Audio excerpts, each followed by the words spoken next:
Madame, Monsieur, bonjour. 20 septembre 2008, 14h40. Les deux géants du crédit hypothécaire américain Fannie Mae et Freddie Mac, rachetés pour 200 milliards de dollars par le Trésor américain, ont acheté des titres toxiques, c'est-à-dire adossés au crédit hypothécaire, les fameux subprimes, ayant perdu toute valeur auprès des banques privées, tout en les revendant aux banques centrales mondiales et à d'autres banques internationales. Aujourd'hui, le Trésor américain leur offre non seulement un Securities Credit Lending Facility, CLF, c'est-à-dire une ligne de crédit sécurisée quasiment illimitée, mais leur permet en plus d'utiliser ce dispositif pour acquérir davantage de Mortgage-Backed Securities, MBS, soit les fameux titres toxiques à l'origine de toute la crise des subprimes, tout en abaissant l'exigence sur la qualité de ces titres. Pire encore, le Trésor américain lui-même achètera directement des MBS de Fannie et Freddie, que ces titres aient été émis directement par Fannie et Freddie ou qu'ils aient été achetés aux banques d'affaires privées. De plus, la ligne de crédit illimitée s'étendra également aux Federal Home Loan Banks, bien que personne ne signale qu'elles soient dans une crise aussi grave que Fannie et Freddie. En injectant 100 à 200 milliards de dollars de cette manière dans le sauvetage de la bulle toxique, l'État américain ne fait que retarder très temporairement la dépréciation inévitable de plusieurs milliers de milliards de dollars de titres surévalués, mais figurant comme des actifs dans les bilans des banques de la planète.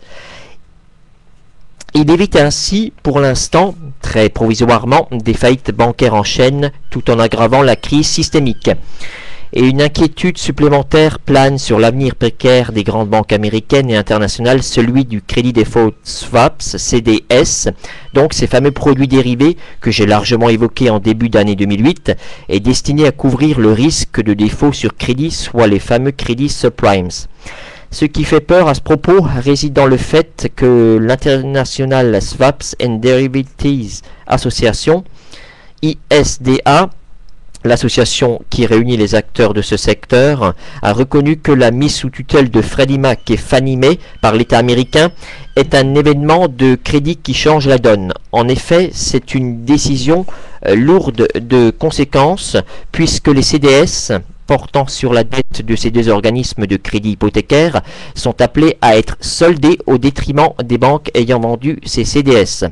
Wall Street et les autres banques sont donc confrontés à d'autres pertes colossales car le montant des CDS de Fannie Mae et Freddie Mac est compris entre 200 et 500 milliards de dollars et cela ne comprend pas les CDS portant sur la dette de la banque Lehman Brothers, aujourd'hui déclarée en faillite. Bien qu'une séance inhabituelle de Wall Street organisée le dimanche 14 septembre 2008 a tenté de désamorcer ce vaste champ de mine, le risque systémique persiste car le discrédit des CDS menace d'entraîner l'ensemble du marché des dérivés, entre parenthèses estimé à 600 000 milliards de dollars tout de même, fermez la parenthèse, dans sa chute. Voilà, je vous remercie tout de l'écoute. À plus.